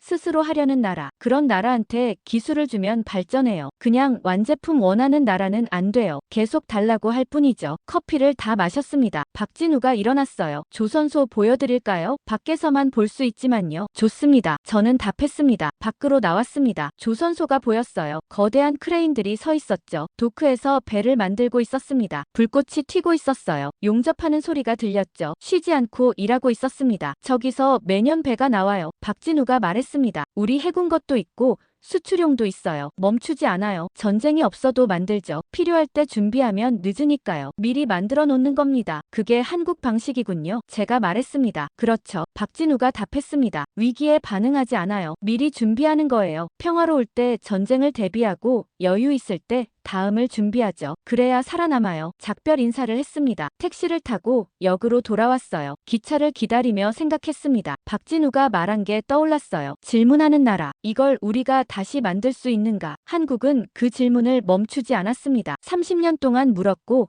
답을 찾았어요. 그래서 여기까지 온 겁니다. 박진우가 다시 전화했습니다. 서울로 돌아온 다음 날이었어요. 톰슨 씨, 오늘 밤에 시간 있으세요? 그가 물었습니다. 네, 괜찮아요. 저는 답했습니다. 왜요? 경남 조선소 가봐요. 박진우가 말했습니다. 밤에 가야 제대로 볼 수 있어요. 저녁 8시에 호텔 앞에서 만나죠. 약속 시간에 박진우가 차를 몰고 왔습니다. 검은색 SUV였어요. 타세요. 그가 말했습니다. 2시간 걸려요. 고속도로를 달렸습니다. 서울을 벗어나 남쪽으로 향했어요. 창밖은 어두웠죠. 가로등만 지나갔습니다. 왜 밤에 가야 합니까? 제가 물었습니다. 보면 알 거예요. 박진우가 답했습니다. 낮에는 평범해 보이거든요. 밤에 가야 뭔가 다른 게 보여요. 경남 외곽에 도착했습니다. 산업단지였어요. 공장 건물들이 늘어서 있었죠. 조선소 정문 앞에서 멈췄습니다. 경비가 확인하더니 통과시켰어요. 박진우가 미리 연락해뒀던 겁니다. 주차장에 차를 세웠어요. 내려서 걸어갔죠. 언덕 위로 올라갔습니다. 조선소 전체가 보이는 곳이었어요. 숨이 멎었습니다. 조선소가 환하게 빛나고 있었어요. 수십 개의 조명이 켜져 있었죠. 크레인이 움직이고 있었습니다. 도크에서 불꽃이 튀었어요. 용접 작업이 한창이었습니다. 사람들이 움직이고 있었어요. 헬멧 쓴 작업자들이 바쁘게 일했죠. 트럭이 오가고 있었습니다. 자재를 나르는 소리가 들렸어요. 밤인데도 멈추지 않았습니다. 저기 보이는 게 뭡니까? 제가 물었습니다. 호위함이에요. 박진우가 가리켰습니다. 저기 오른쪽 도크요. 우리 해군용이죠. 내년 초에 진수해요. 지금 마무리 작업 중입니다. 왼쪽은요? 수출용 잠수함이에요. 박진우가 답했습니다. 동남아 국가 주문받은 거죠. 동시에 여러 척 만들고 있어요. 지금도요? 제가 놀라서 물었습니다. 밤 10시가 넘었는데요. 조선소는 안 쉬어요. 박진우가 말했습니다. 3교대로 돌아가죠. 밤에도 나처럼 일해요. 납기를 맞춰야 하니까요. 왜 이렇게까지 합니까? 대비하는 거예요. 박진우가 답했습니다. 전쟁이 없어도 계속 만들어요. 기술자들 손이 녹슬면 안 되거든요. 계속 만들어야 실력이 유지돼요. 그리고 필요할 때 바로 쓸 수 있고요. 필요할 때가 언제입니까? 모르죠. 박진우가 말했습니다. 그게 언제일지 아무도 몰라요. 그래서 미리 준비하는 겁니다. 위기가 와서 급하게 만들면 늦어요. 품질도 안 좋고요. 평화로울 때 차근차근 만들어야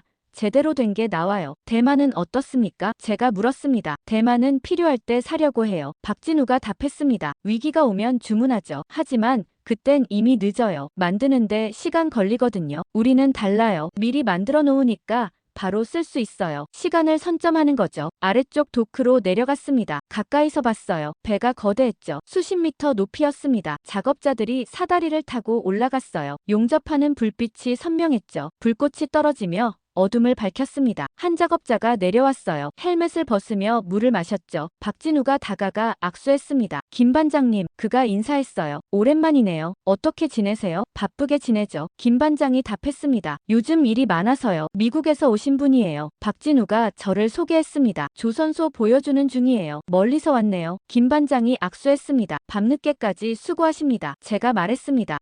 익숙해요. 김 반장이 웃었습니다. 벌써 20년째 이렇게 일해요. 밤이든 낮이든 배를 만들죠. 힘들지 않으세요? 힘들죠. 김 반장이 솔직하게 답했습니다. 하지만 해야죠. 우리가 안 만들면 누가 만들어요? 우리 해군 배잖아요. 나라 지키는 거예요. 그 생각하면 할만해요. 자부심이 있으시네요. 제가 말했습니다. 당연하죠. 김 반장이 배를 올려다봤습니다. 저기 저 배 봐요. 제 손으로 만든 거예요. 설계도 한 장이 실제 배가 되는 거죠. 그게 바다에 떠서 나라를 지켜요. 뿌듯하죠. 대만에서 본 배가 떠올랐습니다. 늙고 고장난 배들이었어요. 작업자들은 고치지도 못했죠. 기술이 없었으니까요. 여기는 달랐습니다. 만들고 있었어요. 새 배를요. 스스로요. 김 반장이 다시 헬멧을 썼습니다. 올라가 봐야겠어요. 마무리해야 해서요. 수고하세요. 박진우가 말했습니다. 김 반장이 사다리를 타고 올라갔어요. 다시 일터로 돌아갔죠. 우리는 계속 걸었습니다. 다른 도크로 갔어요. 여기는 잠수함이었습니다. 검은색 선체가 보였어요. 거대한 물고기 같았죠.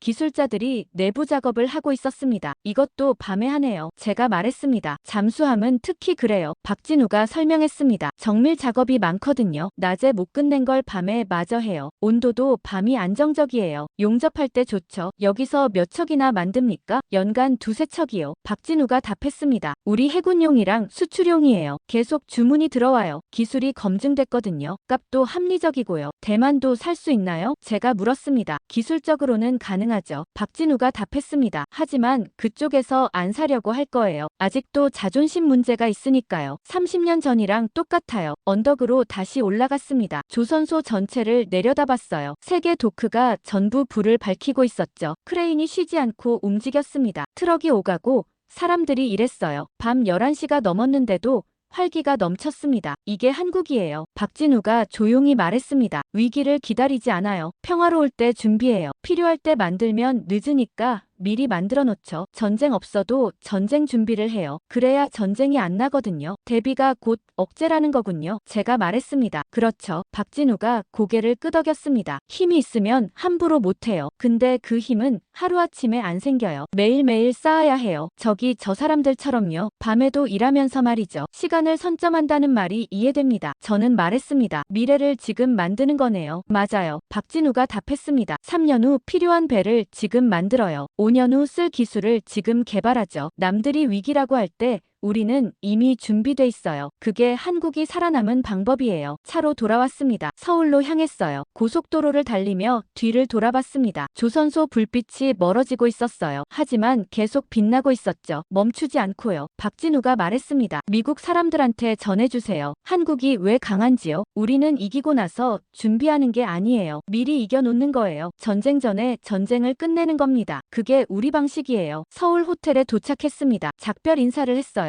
방으로 올라가 창밖을 봤죠. 서울 야경이 펼쳐져 있었습니다. 불빛들이 반짝이고 있었어요. 저 어딘가에서 누군가 지금도 일하고 있겠죠. 내일을 준비하면서요. 미리 이겨놓는 나라. 그게 한국이었습니다. 타이베이로 마지막으로 돌아왔습니다. 국방부 건물이었어요. 회의자료 열람실로 안내받았죠. 최신 회의록을 요청했습니다. 국산 전투함 개발 관련 건이었어요. 파일을 받아 테이블에 앉았습니다. 첫 장을 펼쳤어요. 2024년 3월 회의록이었죠. 불과 몇 달 전이었습니다. 참석자 명단을 봤어요. 국방부 차관, 해군 참모차장, 조선공사 사장, 기술위원 5명, 고위급 회의였습니다. 회의 주제는 명확했어요. 차세대 호위함 국산 개발 계획. 내용을 읽기 시작했습니다. 조선공사 사장이 제안했다고 나와 있었어요. 자체 설계 호위함을 만들자는 거였죠. 외국 의존도를 낮추고 기술을 확보하자고 했습니다. 기술위원 중 한 명이 반대했습니다. 우리 기술 수준이 부족하다고 했어요. 선진국 배를 사는 게 안전하다고 주장했죠. 다른 위원도 동조했습니다. 개발 기간이 너무 길다고 했어요. 10년 이상 걸린다고요. 그 시간에 기성품 사는 게 낫다고 말했습니다. 저는 펜을 멈췄습니다. 이 논리가 낯익었어요. 30년 전에도 똑같았죠. 다음 페이지로 넘어갔습니다. 해군 참모차장이 발언했다고 나와 있었어요. 국산화가 필요하다고 주장했죠.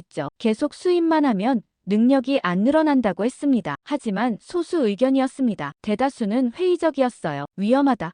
비용이 많이 든다.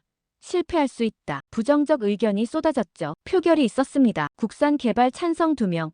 반대 6명, 부결됐어요. 대신 외국 제품 도입을 추진하기로 결정했습니다. 다음 회의록을 펼쳤습니다. 4월이었어요. 외국 제품 선정 논의였죠. 후보가 3개 올라와 있었습니다. 미국, 프랑스, 스페인, 각각 장단점을 분석했어요. 미국은 성능이 좋지만 비쌌습니다. 프랑스는 가격이 합리적이지만 기술 이전이 없었어요. 스페인은 중간이었죠. 논의가 길어졌습니다. 어느 것도 완벽하지 않았어요. 결론을 못 내렸죠. 다음 회의로 넘기기로 했습니다. 5월 회의록을 봤습니다. 여전히 결정을 못하고 있었어요. 같은 논쟁이 반복됐죠. 성능이냐 가격이냐, 빠른 인도냐 기술 이전이냐, 30년 전과 똑같은 질문들이었습니다. 저는 의자에 등을 기댔어요. 숨이 막혔습니다. 이들은 여전히 같은 회의실에 앉아 있었어요. 같은 고민을 하고 있었죠. 30년이 지났는데 아무것도 달라지지 않았습니다. 6월 회의록을 펼쳤습니다. 새로운 의견이 나왔어요. 한 위원이 말했다고 적혀 있었죠. 한국 제품을 검토해 보자고요. 가격이 합리적이고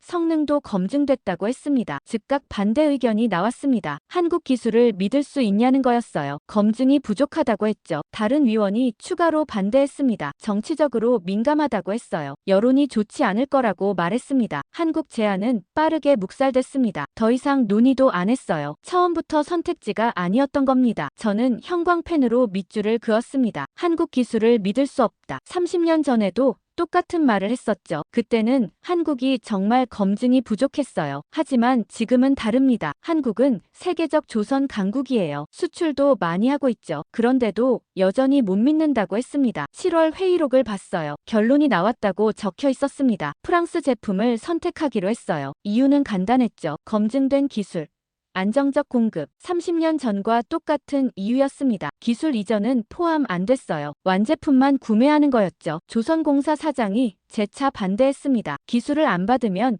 계속 수입해야 한다고 했어요. 자립할 수 없다고 강조했죠. 하지만 묵살됐습니다. 다수가 찬성했어요. 빠른 전력 증강이 우선이라고 했죠. 표결 결과가 나와 있었습니다. 찬성 7명.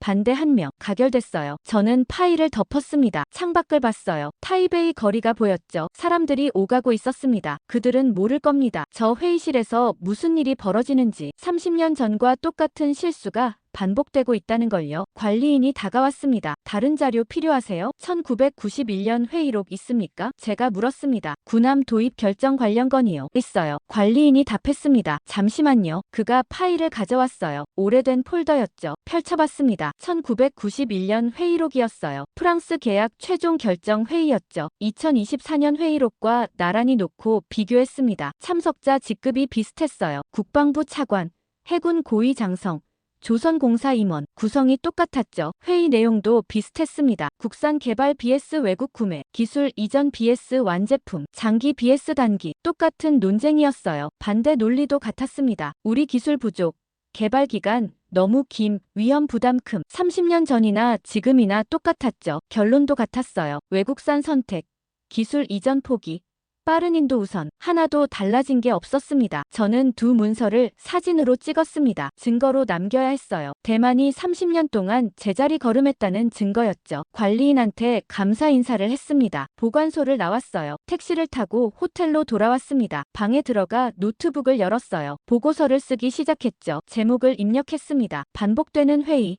멈춰선 국가. 첫 문장을 썼어요. 대만은 30년 동안 같은 회의를 하고 있다. 참석자는 바뀌었지만 내용은 똑같다. 질문도 같고 답도 같다. 1991년 회의실과 2024년 회의실 사이에 차이가 없다. 다음 문단을 썼습니다. 그들은 여전히 두려워한다. 국산 개발을, 기술 습득을, 시행착오를, 외국산이 안전하다고 믿는다. 검증됐고 빠르고 확실하다고. 하지만 30년 전에도 그렇게 말했다. 결과는 어떻게 됐는가? 계속 타이핑했어요. 한국은 회의록을 바꿨다. 1991년 회의와 2024년 회의가 완전히 다르다. 더 이상 살까 말까 고민하지 않는다. 어떻게 만들까 논의한다. 기술을 어디서 사올까 묻지 않는다. 어떻게 발전시킬까 생각한다. 회의실 자체가 달라진 것이다. 마지막 문단을 썼습니다. 대만은 과거 회의실에 갇혀 있다. 30년 전 질문을 여전히 하고 있다. 그래서 30년 전 결과를 반복한다. 한국은 새로운 회의실로 갔다. 다른 질문을 하기 시작했다. 그래서 다른 결과를 얻었다. 이것이 격차의 본질이다. 파일을 저장했습니다.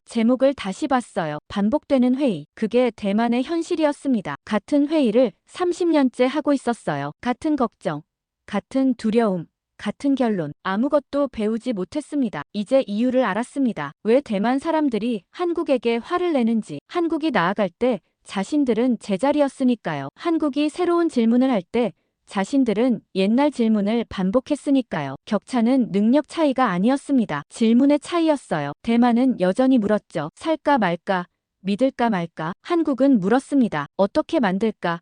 어떻게 나아갈까? 30년 동안 다른 질문을 했으니 다른 곳에 도착한 겁니다. 워싱턴으로 돌아왔습니다. 국방부 사무실이었어요. 책상에 앉아 자료를 정리했죠. 한 달 동안 모은 것들이었습니다. 대만 계약서, 회의록, 인터뷰 녹취록, 한국 조선소 사진, 박진우 고문 메모 모두 쌓아놓고 봤어요. 최종 보고서를 써야 했습니다. 제목을 고민했어요. 타이핑했죠. 침묵의 조선소 선택이 만든 30년. 첫 장을 쓰기 시작했습니다. 대만 폐쇄 조선소 사진을 첨부했어요. 제가 지난주 찍은 거였죠. 녹슨 크레인이 보였습니다. 멈춰선 도크가 있었어요. 깨진 창문.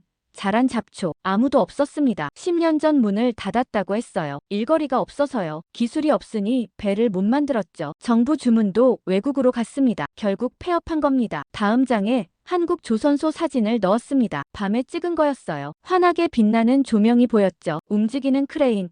바쁜 작업자들. 3교대로 쉬지 않고 일하는 현장이었습니다. 두 사진을 나란히 놓았어요. 대비가 극명했습니다. 하나는 죽은 조선소였고 하나는 살아있는 조선소였죠. 30년 전 같은 출발점에서 시작했던 두 나라. 지금은 완전히 달랐습니다. 타이핑을 계속했습니다. 1991년 대만은 선택의 기로에 섰다. 한국과 프랑스 사이에서 골라야 했다. 한국은 기술 이전을 제안했다. 시간이 걸리지만 능력을 키울 수 있었다. 프랑스는 완제품을 제안했다. 빠르지만 배우는 게 없었다. 대만은 프랑스를 택했다. 이유는 세 가지였다. 첫째, 자존심이었다. 한국한테 배우기 싫었다. 둘째, 조급함이었다. 당장 배가 필요했다. 셋째, 안주였다. 계속 살 수 있다고 믿었다. 다음 섹션을 썼습니다. 그 선택의 결과는 30년에 걸쳐 나타났다. 대만 군함 평균 연령 32년, 부품 수입 의존도 80%, 자체 건조 능력 정체, 조선소 폐쇄. 한국은 반대로 갔다. 평균 연령 12년, 부품 국산화율 90%, 자체 설계 능력 확보, 조선소 증설. 격차는 우연이 아니었다. 하나의 선택에서 시작됐다. 다음 장을 썼습니다. 왜 대만은 한국에게 분노하는가? 이 질문으로 조사가 시작됐다. 중국이 위협하는데 왜 한국을 비난하는가? 이상했다. 답을 찾았다. 대만은 자신들의 선택을 후회하고 있었다. 30년 전 한국을 거부한 것을 지금 격차를 보며 좌절하고 있었다. 그 좌절이 분노로 나타난 것이다. 한국이 잘못한 게 아니었다. 대만이 기회를 차버렸을 뿐이다. 이제 그 대가를 치르고 있는 것이다. 계속 타이핑했어요. 한국은 무엇을 했는가? 질문을 멈추지 않았다. 이것을 우리가 다시 만들 수 있는가? 항상 물었다. 답이 예스가 될 때까지 파고들었다. 실패를 두려워하지 않았다. 시행착오를 거치며 배웠다. 30년 동안 쌓아 올렸다. 미래를 현재에 만들었다. 위기를 기다리지 않고 미리 준비했다. 그래서 위기가 왔을 때 이미 준비돼 있었다. 대만 섹션을 썼습니다. 대만은 무엇을 하지 않았는가? 배우지 않았다. 완제품만 샀다. 기술을 포기했다. 사람을 잃었다. 정직한 공무원이 죽었다. 유능한 기술자가 좌천됐다. 인재가 끊겼다. 30년 동안 같은 회의를 반복했다. 같은 질문, 같은 두려움,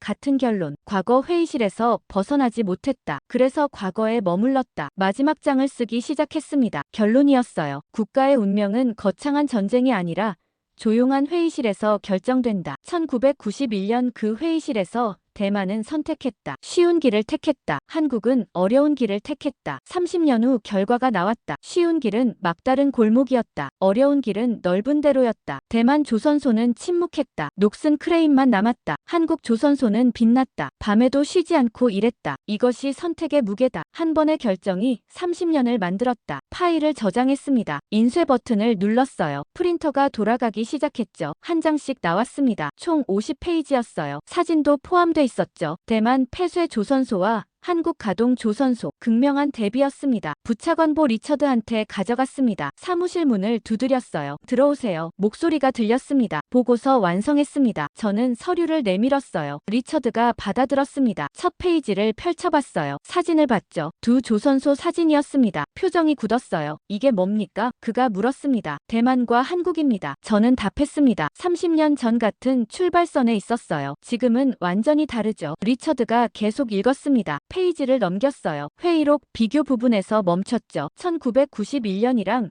2024년이 똑같네요. 그가 중얼거렸습니다. 30년 동안 아무것도 안 배운 거예요. 저는 말했습니다. 같은 질문을 하고 같은 실수를 반복했죠. 한국은 달랐고요. 리처드가 마지막 장을 봤습니다. 결론 부분이었어요. 읽고 나서 고개를 들었죠. 이거 상부에 올려도 되겠습니까? 당연하죠. 저는 답했습니다. 그래서 쓴 거예요. 대만을 어떻게 도와야 하는지 알아야 하니까요. 어떻게 도와야 한다고 생각합니까? 리처드가 물었습니다. 저는 잠시 생각했습니다. 그리고 답했어요. 회의실을 바꿔야 해요. 질문을 바꿔야 하죠. 살까 말까가 아니라 어떻게 만들까를 물어야 합니다. 30년 전 질문을 멈춰야 해요. 새로운 질문을 시작해야 하죠. 쉽지 않을 겁니다. 리처드가 말했습니다. 자존심 문제니까요. 알아요. 저는 고개를 끄덕였습니다. 하지만 선택의 여지가 없어요. 이대로 가면 10년 후엔 더 벌어질 겁니다. 한국은 계속 나아가고 대만은 제자리니까요. 사무실을 나왔습니다. 복도를 걸으며 창밖을 봤어요. 포토맥 강이 흐르고 있었죠. 느리지만 멈추지 않았습니다. 한 달간의 조사가 끝났습니다. 답을 찾았어요. 왜 대만이 한국에게 화내는지, 격차가 어떻게 생겼는지, 누가 잘못했는지 모두 명확했죠. 책상으로 돌아왔습니다. 컴퓨터를 켰어요. 마지막 메일을 썼죠. 박진우 고문한테 보내는 거였습니다. 고문님,